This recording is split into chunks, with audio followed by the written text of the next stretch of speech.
दोस्तों अभी बाबा बैद्यनाथ जी के यहाँ पे दर्शन करने के बाद यहाँ टुक टुक में हमारे यादव भाई के साथ जा रहे हैं हम लोग अभी जसीडी जंक्शन।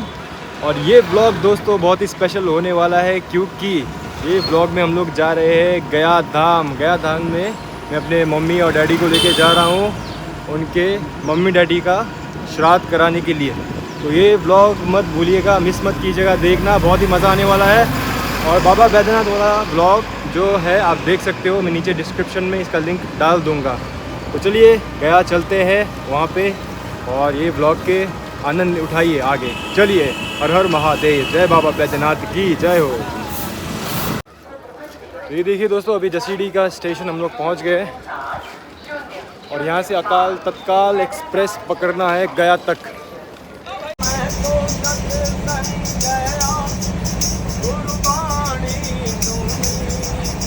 तो भाई साहब देखिए अभी ट्रेन थोड़ा रुका हुआ है हमारा, यहाँ पे अंदर कुछ टेक्निकल प्रॉब्लम चल रहा है। कुछ टेक्निकल प्रॉब्लम हुआ है क्या? कुछ टेक्निकल प्रॉब्लम हो गया है। चलिए वेट करते हैं अभी कब ठीक होगा ट्रेन। यार ये बिहार में ना कुछ ये प्रॉब्लम्स आते ही रहा है, मतलब चाहे आप ट्रेन में जाओ या कहीं भी जाओ कुछ ना कुछ दिक्कत हो ही रहा है। तो दोस्तों देखिए अभी गया स्टेशन में मैं आ गया हूँ और पीछे गया स्टेशन है, बाहर की ओर निकल गया ऑलरेडी।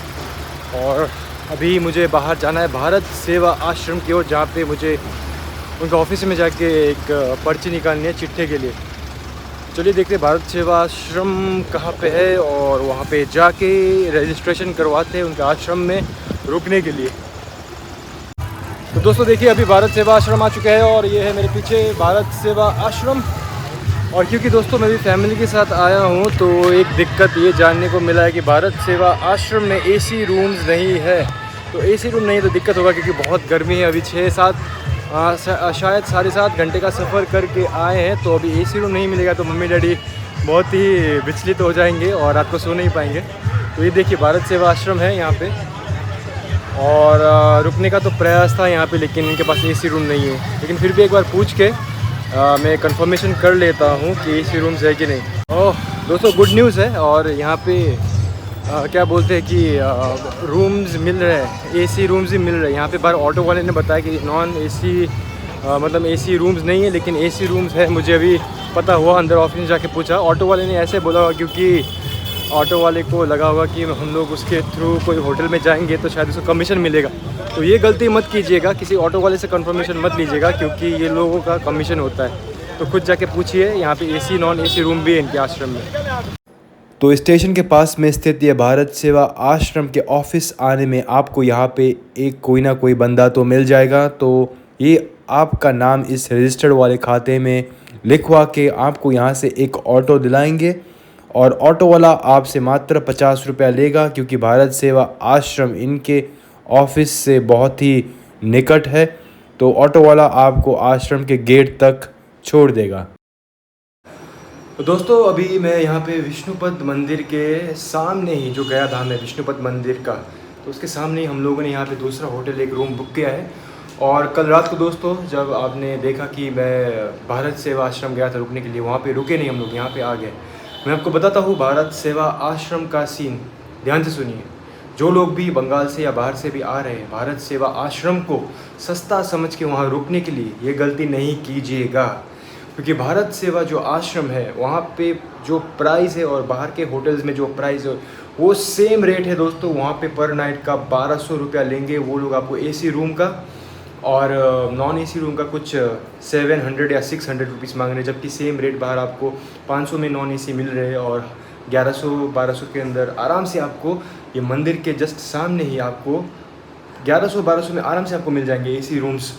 तो वहाँ पे रुकने का मतलब नहीं है, वो मंदिर से थोड़ा दूर भी है और वो भारत सेवा आश्रम से ऑटो लेके आपको मंदिर में आएंगे तो ऑटो का भी फेयर आपको पड़ता है। तो आप यहाँ पे रुकिए, भारत सेवा आश्रम में जाइएगा नहीं अगर आपका बजट सेम है तो। सिर्फ नाम का वो सेवा आश्रम है लेकिन उसका प्राइस रहने का और बाहर के प्राइवेट होटल्स का सेम रेट है। तो ये गलती नहीं कीजिएगा, भारत सेवा आश्रम को सस्ता समझ के जाइएगा नहीं। और ऑन सीज़न में तो वहाँ पे बहुत सारे बंगाली लोगों के बहुत भीड़ लगे हुए होते हैं। सब बंगाली लोग जितने भी कलकत्ता से, बंगाल से, बंगालीज आते हैं, तो ज़्यादातर 70% लोग वहीं पे रुकते हैं, तो वहाँ पे हमेशा खचाखच भरा ही रहता है। तो ये जानकारी थी जो मैं आपको देना चाहता था भारत सेवा आश्रम के बारे में, जो कि बहुत सारे यूट्यूबर्स ने वीडियोस डाल के रखे, व्लॉग्स बना के रखे भारत सेवा आश्रम के बारे में। बहुत सस्ता है, अपनी मर्ज़ी से पैसे, आप अपनी मर्ज़ी से भी पैसे दे सकते हैं बोल के। तो ये गलतफहमी मैं उनका दूर करना चाहता हूँ कि सस्ता नहीं है भाई साहब, महंगा है भारत सेवा आश्रम भी। तो आश्रम सुन के जाइएगा नहीं, सस्ता समझ के बस। तो चलिए दोस्तों, अभी रूम बुक कर लिया है यहाँ पे विष्णुपद मंदिर के सामने। तो अभी हम लोग नहा धोएंगे, फ्रेश होंगे। मेरे मम्मी डैडी बाहर कुछ फ्रूट्स लेने गए, तो नहा धो के हम लोग जाएंगे माँ सीता कुंड और फिर मंगला देवी शक्तिपीठ माता का। चलिए, अभी नहा धो के रेडी होके होटल से निकल रहे हैं, जाएंगे पहले मंगला देवी माता के मंदिर। ये हमारा टोटो। होटल से निकलने के समय हम लोगों ने निर्णय लिया था कि पहले हम लोग मंगला देवी माता के मंदिर जाएंगे, लेकिन हमारे ई रिक्शा के ड्राइवर ने बताया कि मंगला देवी माता का मंदिर दोपहर को बहुत ही भीड़ रहता है, तो पहले हम लोग बुद्धदेव भगवान के दर्शन करेंगे बोध गया जाके, फिर आते समय शाम को मंगला देवी माता के दर्शन करें, क्योंकि उस समय भीड़ थोड़ा कम रहता है। और ये बोध गया कोई मामूली स्थान नहीं है मित्रों, ये वही स्थान है जहाँ पे बुद्ध भगवान ने पवित्र बट वृक्ष के नीचे रह के तपस्या किया था, और यही तपस्या के दौरान उनको ज्ञान की प्राप्ति हुई थी, मतलब उनको एनलाइटमेंट मिला था। और यहाँ पे ये पुराना वट वृक्ष भी है जिसके नीचे बुद्ध भगवान ने तपस्या किया था। तो दोस्तों ये देखिए, अभी हम लोग अंदर आ गए हैं बुद्ध भगवान के प्रेमिसेस के अंदर, और बुद्ध भगवान का मंदिर हमारे यहाँ है। और यहाँ पे ऐसा बड़ा सा वॉकिंग जैसा एरिया है जहाँ से आपको ऐसे चल के इस तरफ आना पड़ेगा। ऐसे ग्रासेस के वॉल लगे हुए थे बीच में, और फैमिली भी है मेरे साथ, अभी मेरे मम्मी और डैडी, और साथ में हम लोग अभी दर्शन करेंगे बुद्ध देव का, बुद्ध भगवान का। तो यहाँ से चल के अभी सामने से हमें ये इसको क्रॉस करना है यहाँ से। और दोस्तों यहाँ पे एक चीज़ ध्यान में दीजिएगा, नोटिस करिएगा कि यहाँ पे मोबाइल्स और वीडियोस आप अंदर नहीं लेके जा सकते हो, और यहाँ पे आपको जमा देना पड़ेगा जितने भी इलेक्ट्रॉनिक चीज़ें हैं, बाकी आप लोग लेके जा सकते हो। तो mobiles, videos, everything is very strictly prohibited मंदिर के अंदर, और आपको यहाँ पे छोड़ के जाना पड़ेगा। तो अनफॉर्चुनेटली मैं आगे का व्लॉग में आपको दिखा नहीं पाऊँगा कि अंदर कैसा होता है, लेकिन ये बाहर का जितना भी है इन्फॉर्मेशन मैं ट्राई करूँगा कि फुल्ली कवर करूँ आप सब लोगों को। तो चलिए अभी बुद्ध देव का दर्शन करते हैं। दोस्तों ये मेन गेट से होके इस तरफ से आके आपको आना पड़ेगा, और यहाँ पे जितने भी आपकी इलेक्ट्रॉनिक चीज़ें हैं यहाँ पे आपके डिपॉजिट होंगे। ये देखिए, यहाँ पे आप अपना इलेक्ट्रिक चीज़ें, मोबाइल जितने भी है सब, मोबाइल वोबाइल यहाँ पे अच्छे से रख सकते हो, फ्री सर्विस है। दोस्तों अभी अंदर तो फ़ोटोज़ वीडियोस लेना अलाउड नहीं है, लेकिन ये देखिए हमारे महाबोधि महावीरा टेम्पल जो है उसका टॉप वहाँ से दिख रहा है आपको, और इसके टॉप में जो आप दिख रहे हैं ना पॉइंटेड वाला ये चीज़, ये थाईलैंड के राजा ने यहाँ पे सोना दान किया था। 220 किलो का सोना दान किया है यहाँ पे। 220 kilos of gold donated by the Thailand king. तो अभी दर्शन हो गए, और यहाँ से अभी जाएंगे हम लोग मंगला देवी मंदिर शक्तिपीठ, क्योंकि डिसाइड किया था पहले मंगला देवी माता का दर्शन करेंगे, लेकिन हमारे ड्राइवर ने बताया कि मंगला देवी माता का जो मंदिर है उसमें बहुत भीड़ होता है दोपहर को, तो शाम को थोड़ा खाली रहेगा। तो हमने डिसाइड किया कि पहले बोध गया घूम के महावीर जी का मंदिर ये सब देख के, गौतम बुद्ध का मंदिर देख के, फिर हम लोग जाएंगे मंगला देवी मंदिर में मंगला देवी माँ का दर्शन करने। तो चलिए अभी मंगला देवी माँ का दर्शन करते हैं।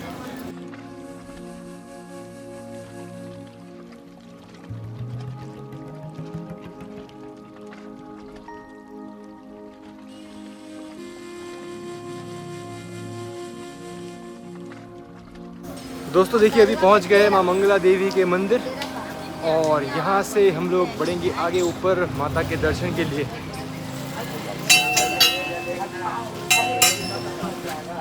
जय माँ मंगला देवी माता की जय। यहाँ पे राह में बहुत सारे भिखारी आपको दिखेंगे, तो थोड़ा सा छुट्टा पैसे लेके आइएगा, बहुत ज़्यादा, क्योंकि यहाँ पे आपको ज़रूरत पड़ेगा।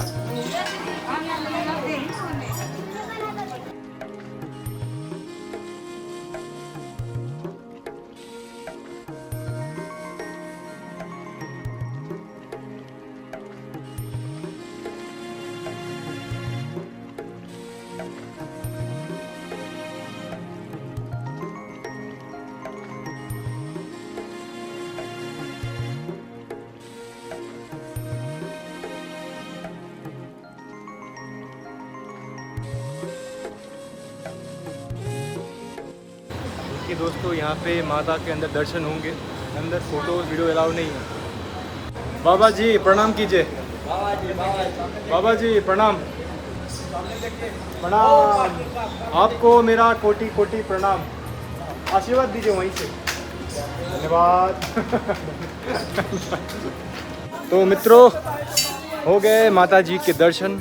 और दोस्तों 51 जो हमारे शक्तिपीठ है उनमें से 3 महाशक्तिपीठ है।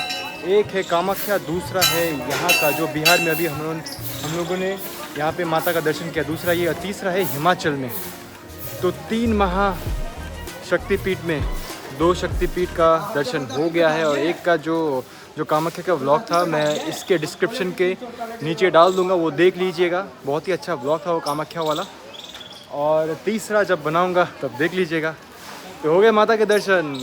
जय माता दी। दोस्तों ये देखिए पिताजी का कल जो हम यहाँ पे गया में आए थे श्राद्ध का कार्यक्रम के लिए, पिताजी और माता जी का।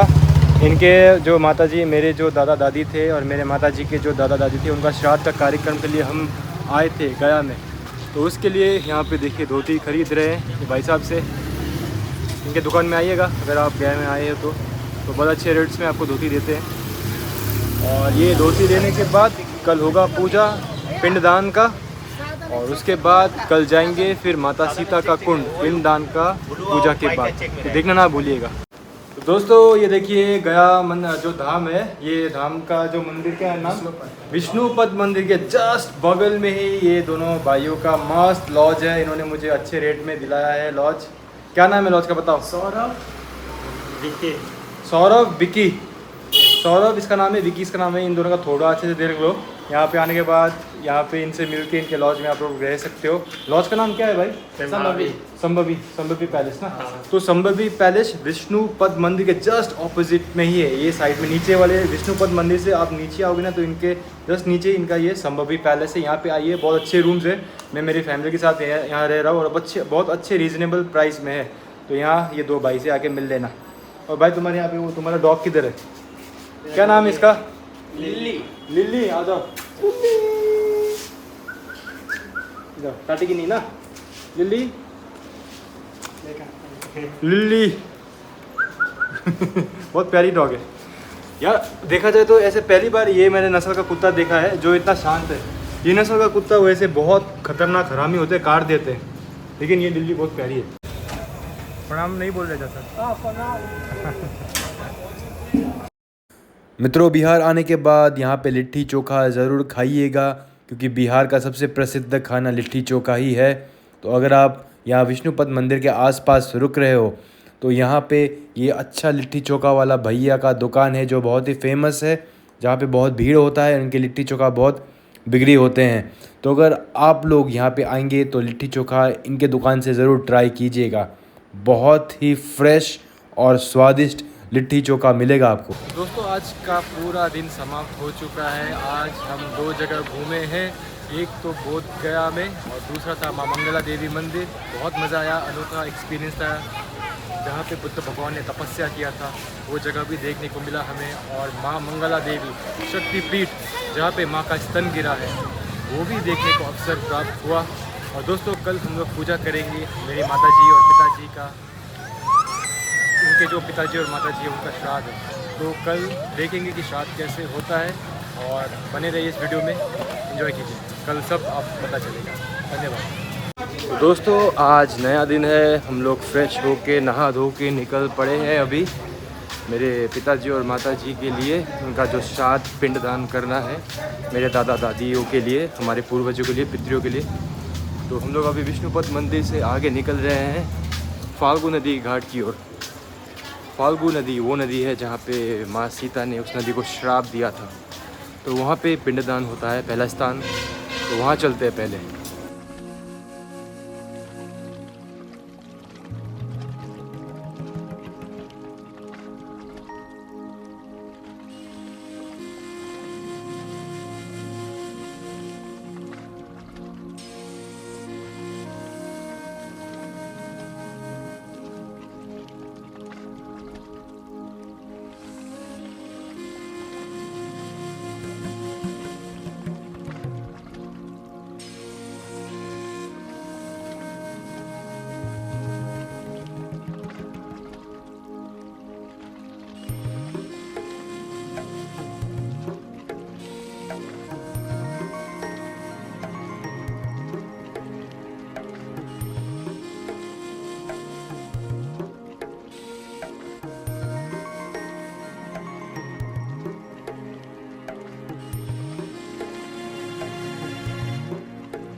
तो दोस्तों जैसे कि आपने पीछे देखा यहाँ पे बहुत सारे पिंडदान होते हैं और हमारे पंडित जी हमें देखिए अभी ये स्थान पे लेके आए हैं पिंडदान कराने के लिए। पीछे नदी है बहुत बड़ा सा विशाल, और यहाँ पे हमारा होगा पिंडदान का कार्यक्रम।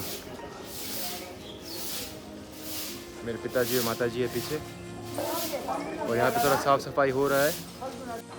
तो दोस्तों हम लोग अभी फाल्गु नदी के तट पर आ चुके हैं। पीछे हमारे फाल्गु नदी है।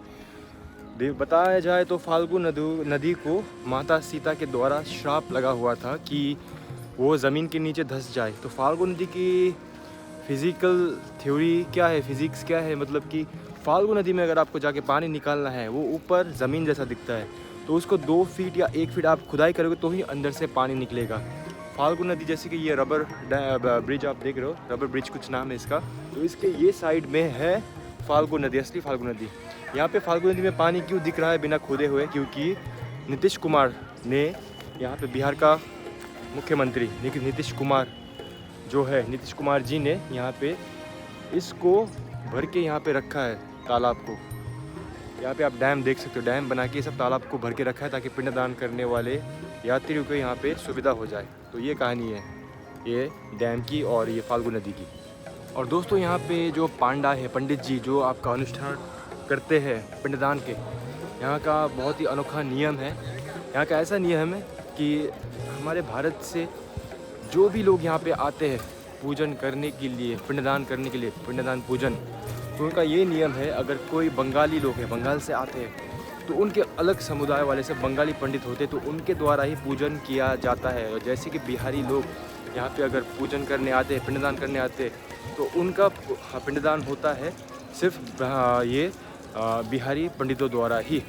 बाकी जाति के पंडित जैसे कि नेपाली पंडित हो गए और दूसरे जाति के पंडित हो गए, तो वो पंडित कोई बिहारी को, नेपाली पंडित बिहारी का अनुष्ठान नहीं कर सकता है और बिहारी पंडित नेपाली लोगों का अनुष्ठान नहीं कर पाएगा। वैसे ही बहुत सारे नियम है यूपी के पंडित के, अपने ही यूपी के लोगों के वो अनुष्ठान कराते हैं, तो यूपी के पंडित बिहारी लोगों का अनुष्ठान नहीं कर पाएंगे और बंगाली लोगों का अनुष्ठान नहीं कर पाएंगे। तो ऐसा नियम है यहाँ पे। तो अगर आप जिस क्षेत्र से हो तो यहाँ पे आके उस क्षेत्र का पंडित आपको पकड़ना पड़ेगा, वरना कोई दूसरे क्षेत्र के पंडित से, दूसरे कास्ट के पंडित से आप लोग पूजन नहीं करा पाओगे। तो ये यहाँ का बहुत ही कठोर और स्ट्रॉन्ग नियम है जो कि कोई नहीं तोड़ता है। तो अगर आप सोच रहे हो कि अगर आप कोई दूसरे क्षेत्र के पंडित से पूजन करवाओगे तो वो संभव नहीं है, क्योंकि यहाँ के पंडित पहले ही आने के साथ साथ अगर आप उनको पूछते हो पूजन करवाने के लिए, पिंडदान करवाने के लिए, तो वो लोग आपको पूछेंगे कि आप लोग कहाँ, किस स्टेट से बिलोंग करते हो पहले, तो उसके अनुसार वो लोग फ़ोन करके दूसरे पंडित को बुलाते हैं। अगर वो वही क्षेत्र से है तो वही कर देंगे आपको।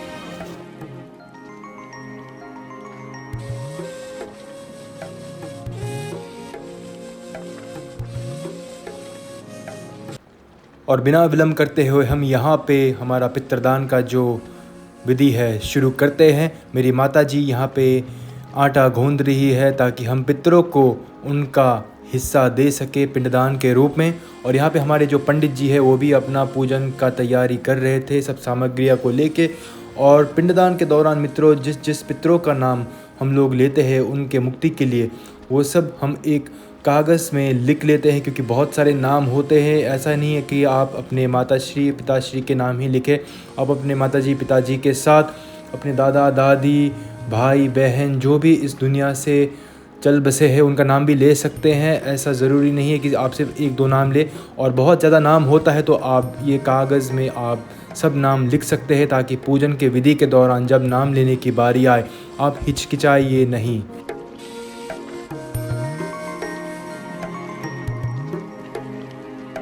तो दोस्तों अभी पितृ पूजा हो गया, हम लोगों का संपूर्ण हो गया। बहुत ही अच्छा अनुभव हो रहा है। और यहाँ से हम लोगों का अभी ब्राह्मण जी ने आदेश दिया कि हम सब परिवार को ये पितृ में चढ़ाया हुआ जो ये सब सामग्रियाँ है इसको यहाँ पे फाल्गु नदी में विसर्जित करने का ऐसा बताया गया है हमें पंडित जी ने। तो ये विसर्जित करने के बाद फिर से वहाँ जाएंगे और देखते हैं वो अभी क्या और आदेश करेंगे।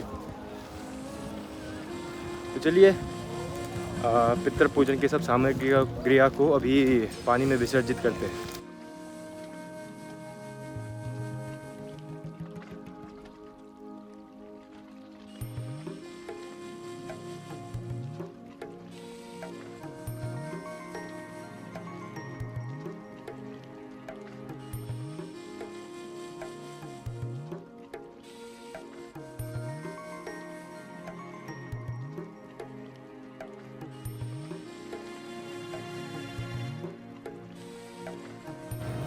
दोस्तों ये वही नदी है जिस नदी को माँ सीता मैया ने श्राप दिया था, उसके बाद ये नदी नीचे धंस गई थी। और ये आप नदी में पानी अभी ऊपर इसीलिए देख रहे हो क्योंकि नीतीश कुमार जो बिहार के मंत्री है उन्होंने यहाँ पे डैम बनाया था। तो डैम बनाने के कारण से यहाँ पे उन्होंने सब जो पिंडदान के लिए यात्री पूजन करने के लिए आते हैं, पिंड पूजा, तो उसके लिए उन्होंने बिहार के सरकार ने ये सिस्टम बनाया हुआ है। डैम के पीछे आपको वैसे ही नदी नहीं मिलेगा, सब ज़मीन मिलेगा। तो खोद के आपको 1 फीट 2 फीट खोदने के बाद पानी ऊपर आपको मिलेगा। लेकिन यहाँ पे सब डैम बनाने के कारण यहाँ पे पानी ऊपर की तरफ आके समाया हुआ है। तो दोस्तों आप लोग गया में जब आएंगे ना तब आप देखेंगे कि चारों ओर सब पितृ पूजा ही होते हैं यहाँ पे। ये देखिए यहाँ पे ऐसे सब भवन बने हुए हैं जहाँ पे सिर्फ पितृ पूजा ही होता है। और यहाँ से लेके अभी जब श्राद्ध का महीना चालू होगा यहाँ से लेके पूरा सब खचाखच भरा रहेगा, एकदम यहाँ पे बैठने का भी जगह नहीं होगा। तो यहाँ पे एक घर है और पीछे जो था हमने वहाँ पे पूजा किया, और वैसे ऐसे घर वहाँ से 3-4 कोसों दूर तक बने हुए हैं जो भरा ही रहता है। अभी ऑफ सीज़न है फिर भी इतना भीड़ है यहाँ पे। ऑन सीज़न में सोचिएगा कितना भीड़ होता होगा। तो अभी यहाँ पे हमारा सब पूजन वूजन हो गया और अभी हम लोग जा रहे हैं विष्णु भगवान का दर्शन करने, जो विष्णु पद यहाँ का सबसे प्रसिद्ध मंदिर है। यहीं पे जहाँ पे गया धाम में फाल्गु नदी के किनारे के इस साइड में गया का सबसे प्रमुख मंदिर है विष्णुपद मंदिर। विष्णु भगवान के पद के चिन्ह है वहाँ पे। तो चलिए विष्णु भगवान के पद के चिन्ह के दर्शन करते हैं। लेकिन अंदर फ़ोटोज़ और वीडियोज़ लेना अलाउड नहीं है, तो उनके बाहर ही सामान रखने का, कैमरा फ़ोन रखने का उनका सिस्टम है। तो वहाँ पे हम लोग कैमरा फ़ोन बैग सब जमा दे के अंदर विष्णु भगवान का दर्शन करेंगे। तो दोस्तों विष्णुपद मंदिर जाने के लिए जहाँ पे आपका पिंडदान होता है सीधे से यहाँ पे चल के आएंगे तो यहाँ पे हमारा विष्णु जी का यहाँ पे मंदिर स्थित है। सीढ़ियों से ऊपर होते हुए दर्शन करेंगे। चलिए। गया में स्थित विष्णुपद मंदिर गया का सबसे महत्वपूर्ण मंदिर है और इस मंदिर को विष्णुपद मंदिर इसीलिए कहा जाता है क्योंकि यहाँ पे युगों पहले हमारे श्री हरि नारायण जी जो विष्णु भगवान है स्वयं आए हुए थे और मंदिर के अंदर उनके पद के चिन्ह भी है जिनके दर्शन पाने के लिए भक्त लोग यहाँ पे दूर दूर से आते हैं।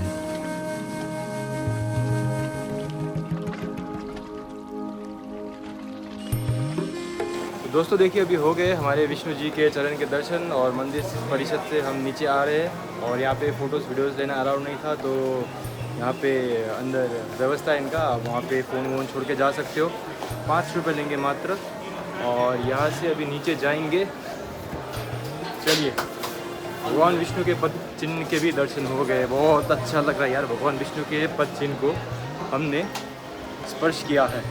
उसको स्पर्श करने का अनुभव अलग था। और अभी यहाँ से हम लोग नीचे जाएंगे फाल्गु नदी की ओर, तो वहाँ से थोड़ा चाय पानी नाश्ता करेंगे क्योंकि सुबह से बहुत समय लगा है, खाना वाना कुछ खाया नहीं था, तो जाके कुछ भोजन करेंगे। उसके बाद जाएंगे माँ सीता कुंड, माँ सीता के दर्शन करने और फिर जाएंगे प्रेतशिला पे। तो दोस्तों अभी हम लोग विष्णुपद मंदिर में दर्शन करने के बाद आ गए यहाँ पे प्रेतशिला के यहाँ पे। तो प्रेतशिला जाने से पहले यहाँ पे पीछे ब्रह्म कुंड है, तो ब्रह्म कुंड में ब्रह्म जी का यहाँ पे थोड़ा सा दर्शन कर लेते हैं। फिर उसके बाद जाएंगे ऊपर प्रेतशिला। कितने सीढ़ियाँ है प्रेतशिला? 676 सीढ़ी। और यहाँ पर ब्रह्म जी का प्रतिमा है। हाँ, ब्रह्मा जी है, यहाँ तालाब है, ब्रह्म कुंड है, ब्रह्मा जी क्या किए थे। अच्छा, तो ये जो ब्रह्म कुंड है पीछे, यहाँ पे ब्रह्मा जी ने यज्ञ किया था। तो चलिए देखते हैं कैसा सीन है यहाँ पे।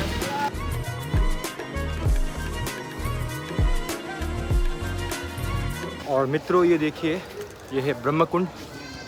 माना जाता है कि ब्रह्म जी ने यहाँ पे यज्ञ किया था।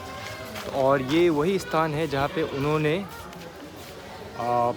कामधेनु गौ माता का भी निर्माण किया था। बहुत सारे फल फूल आदि का उन्होंने यहाँ पे निर्माण किया था इस यज्ञ के दौरान।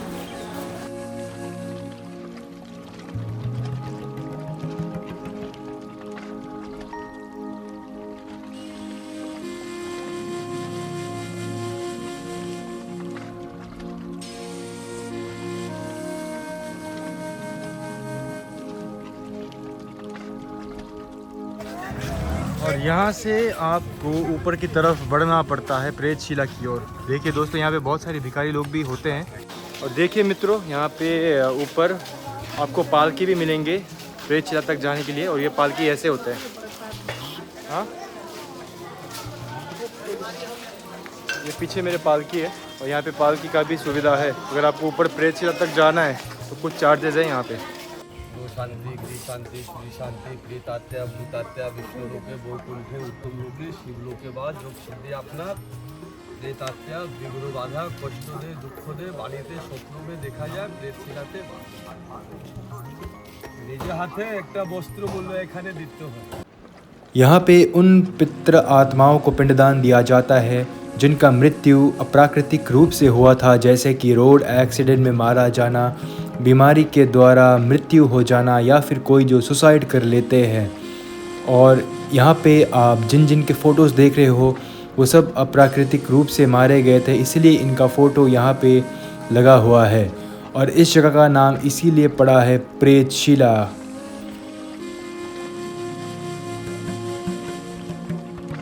देखिए दोस्तों, ये प्रेतशिला में बच्चे लोगों का आप पैसे दोगे ना तो आपका पीछा छोड़ेंगे नहीं, ऊपर तक आते रहेंगे, इनको भगाना पड़ेगा। अभी क्या करेंगे।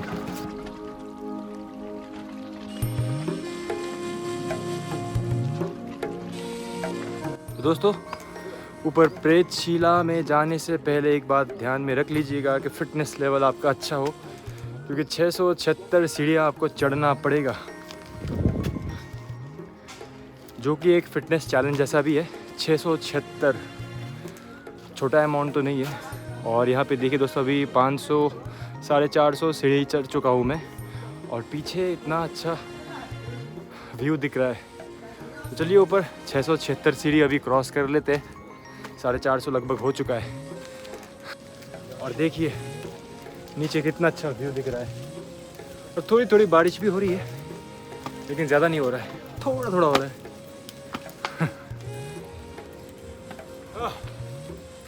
फाइनली पहुंच गए यहाँ पे ऊपर प्रेतशिला। 676 सीढ़ी चढ़ने के बाद अभी ब्रह्मा जी का दर्शन भी करेंगे। यहाँ पे उनके पाँव के चिन्ह हैं, चलिए देखते हैं।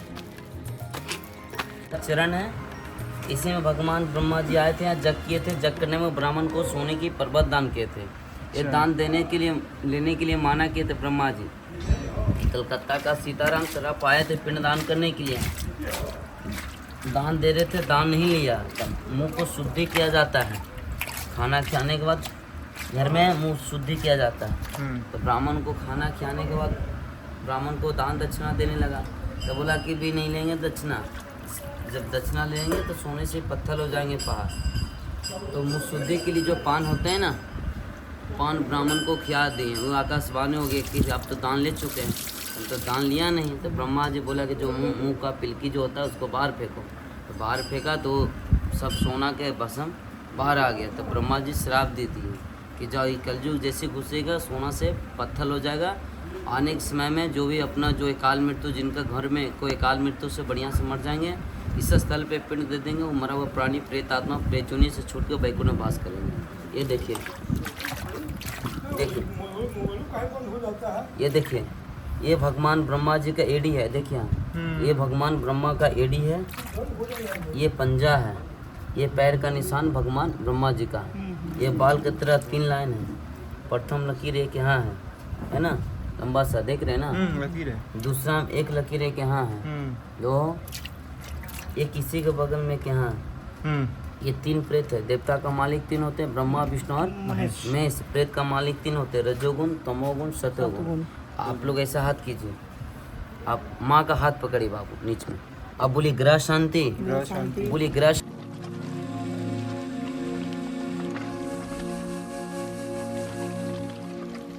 ससुर मैं बहू होकर उद्धार किया। अच्छा, आपके कोई वंश में अकाल मृत्यु में कोई मरे हैं?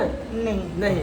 उनको है ना मामा का कैंसर हुआ ना, बीमार होके मरने का तो अकाल मृत्यु नहीं। कितना उम्र पे थे? वो जवान थे? 44 44 तो अकाली मृत्यु हुआ। बीमार होके मरे हैं। बीमार बोले रोगी पीड़ा रोगी पीड़ा जे गता गता। अकाल मृत्यु। यहाँ देखिए दोस्तों, अभी प्रेतशिला में मैंने अपनी दादी का फ़ोटो वहाँ पे रख दिया है और बहुत ही शांति मिल रहा है मुझे। मैं चाहता हूँ कि मेरे पितरों को प्रगति मतलब वैकुंठ लोक जो मोक्ष होता है वो प्राप्त करने के बाद उनको उच्चतम लोक मिले, वैकुंठ लोक मिले, कैलाश लोक मिले।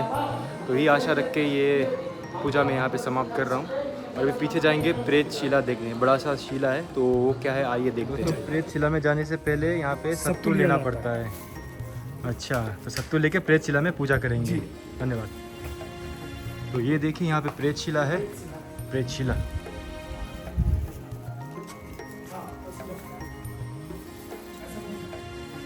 मुक्ति का ही है स्थान। ये शिला मैंने सुना कुछ श्राप लेके। हाँ हाँ, जब ब्रह्मा जी यज्ञ किए थे हाँ जी। तो ब्राह्मण को सोने का पर्वत दान किए थे। हाँ बैठ जा, ठीक है। बैठ तो ये बैठ तीन जा, हटादरार बैठ हैं, जा। हाँ जिनका नाम है रजोगुण, तमोगुण और सतोगुण। तो गुण। ये तीन प्रेत राज का नाम हो गया। उनका प्रतीक है ब्रह्मा, विष्णु और महेश। महेश। ठीक है। इस पे सत्तू उड़ाने से उड़न सतुआ पितरों को पैठ, अच्छा। जो भी हवा के रूप में आपका पितर लोग जो भ्रमण कर रहे हैं, जो आप सत्तू उड़ाते हैं तो वो सत्तू लेके यहाँ बैठ जाते हैं। अच्छा, तो प्रेत जोनी से छूटकर डायरेक्ट वो विष्णु लोक में निवास कर जाते निवास कर जाते हैं। हाँ। अच्छा, हैं। उन्हीं का प्रतीक है ब्रह्मा, विष्णु और माँ महेश। विष्णु और महेश। टाइट हो जाएगी। देखिए, ब्रह्मा, विष्णु और महेश, अच्छा अच्छा, यही प्रेत राज है। प्रेतराज। अच्छा अच्छा, ठीक है, धन्यवाद। तो ब्रह्मा जी के पद चिन्ह और प्रेतशिला के दर्शन करने के बाद हम लोग प्रेतशिला पर्वत से नीचे चले आए और यहाँ पे बहुत सारे भिक्षु भी थे, तो इनको हमने कुछ दान दिया। और याद रखें मित्रों, आप यहाँ पे आएंगे तो बहुत सारे छुट्टे पैसे लेके आइएगा ताकि आप अच्छे से सब भिक्षुओं को दान दे पाए।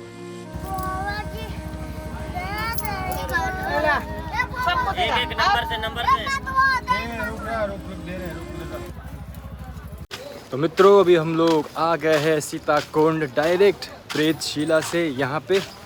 और यहाँ पे हम लोग करेंगे राजा दशरथ जी का हाथ का दर्शन, क्योंकि जब त्रेता युग में पिंडदान के दौरान जब माता सीता को राजा दशरथ ने हाथ दिखा के उनसे पिंड मांगा था, तब यहीं पे सीता माता ने दशरथ जी को मोक्ष प्राप्ति कराया था, पिंडदान करके उनके आत्मा का उद्धार किया था। तो चलिए देखते हैं। देखिए मित्रों, यहाँ पे माँ सीता मैया का चरण पादुका है, तो इसको हम लोग प्रणाम करते हैं।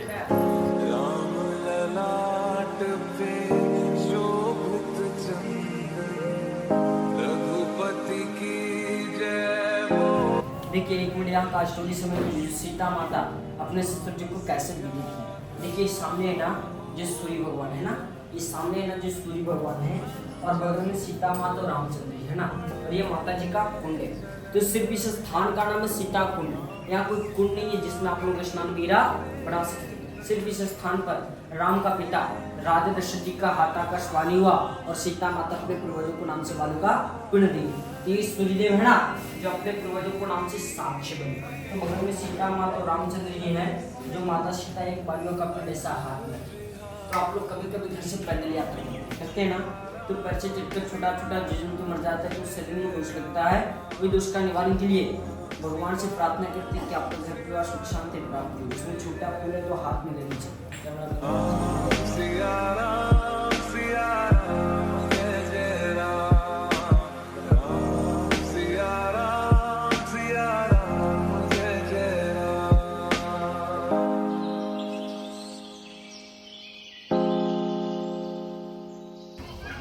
तो यहाँ से हम लोग जाएंगे जो सीताराम कुंड का मेन मुख्य मंदिर है।